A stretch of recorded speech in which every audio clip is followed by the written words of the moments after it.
I'm Nick Ameluxen, and I'm a multifamily investor. I'm Sarah Ameluxen. I'm a special education teacher. I was going to school to be a mechanical engineer. About a year in, I just realized it wasn't for me. I think one thing that really attracted me to a career as a technician is I knew I would always have a job. I thought I was going to be the next Warren Buffett. I thought very highly of myself, I guess. So I read every book, I listened to every podcast, which is how I stumbled on the Bigger Pockets podcast. At the time, I disregarded it because I was like, I'm not in real estate, I'm in stocks. And I thought I was making smart buys. I bought Volkswagen because I knew the company, I knew how it was, doing. I thought I did, and then Dieselgate hit. And not only did my income dry up, the investment I made on them pretty much halved overnight. A few months back, I actually sold it to invest in one of my real estate deals. But that taught me, first of all, I had no idea what I was doing, and I had no control. There was the Jake and Gino podcast where they were on Bigger Pockets. I was like, oh, buying apartment buildings, that makes total sense. And then immediately I went on LoopNet. I was like, I can't afford any of this. Not really, I can't, but how can I? Right? I mean, I knew somebody was buying apartments. I really thought I had to be like extremely wealthy off the bat, or kind of the same story everybody follows, where you have to invest in single family for years and build up a sizable portfolio and then roll it into multifamily. And that's what really stopped me from getting in earlier. It was always like a someday kind of thing, not like a right now. I mean, you hear people's stories on podcasts, you see them, on blog posts. You're like, yeah, that doesn't work for me, right? But then when you join a group where everybody's starting on the same day one, and you just see other, people being successful, it's just very attainable. And I think that really helps, just seeing other people do it that I knew. Yeah, it's not just like from a lens of success. Josh pushed me to join Toastmasters, actually even before I joined the Jake Gino program, probably because he saw that I don't like talking to people, and he's like, you need help? He did say that. He said it much nicer than that. And Josh is like, I don't know, I like Josh a lot. He's an incredibly motivating person because he always pushes me outside my comfort zone. And so that's why I joined Toastmasters, and then I was like, okay, this is working. Most things that I've done that are outside my comfort zones because I would reach out to somebody on the Jake and Gino team, whether it's Gino, Josh, and Bill, and asking them a question like, hey, should I do this? And they're like, yes, and here's all the information to do it, and we're expecting you to do it. It's like, oh crap, now I have to do it.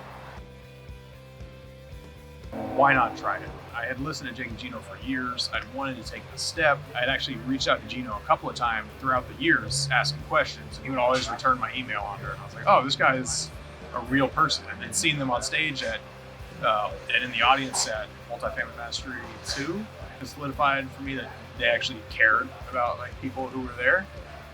And so I just decided, let's do it. And people were like asking for our business cards or what we're doing. Yeah. We are children. We have no idea what we're doing. And that's the weekend that Nick signed up. I had no idea what to expect, honestly. My first reaction was kind of like, what I'm doing isn't working, so why not try it? And I've never been to a real estate event before that. I've never been to a meetup before that. I've never talked to another real estate investor who wasn't my stepdad before that. So it was kind of a leap. I had no idea what to expect. Most people who go to real estate events want to talk to you about real estate, so it's a very easy conversation. But going into it, I'm like, what am I going to talk to these people about? Like, I don't know them, and why are they coming to talk to me? Like, who am I? Fast forward a year, I mean, he's having full conversations with people. They're like, oh, hey, I heard about you. Yes, so-and-so said I need to talk to you.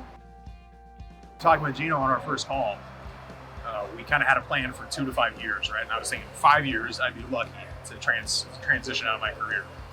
So being able to do it in a year has been weird, honestly. Terrifying a little bit. A little terrifying. Yeah. Obviously, you're stepping out on your own.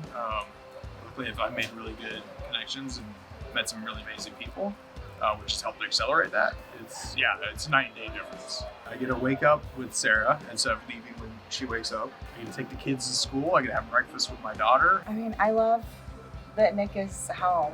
That's really nice. But also, I mean, it's completely built his confidence. He's not a completely different person because he's still Nick. It's pretty incredible. And then, I mean, it's still hard work, right? I'm not going to sugarcoat that. I'm still working a large amount of the time, but it's on things that I want to do. It's on building, my business and and growing, as opposed to building somebody else's business and then going home and just, thinking about what I could be doing. I wish I would have started sooner, right? I heard Jake and Gino on the Bigger Pockets podcast in 2015. And I remember I started looking at apartments around that time. It was like, oh, this is too expensive. And then I just kind of wrote it off. And, 3 years later, finally reached out to them. I wish I had jumped in at that point. Really relating to people and sharing his experiences with other people, that he's able to do these things and be successful, and meet people that are successful as well. So it's all been good. I guess I would kind of roll it all into one, right? I have more time flexibility. I can spend more time with my children and my family.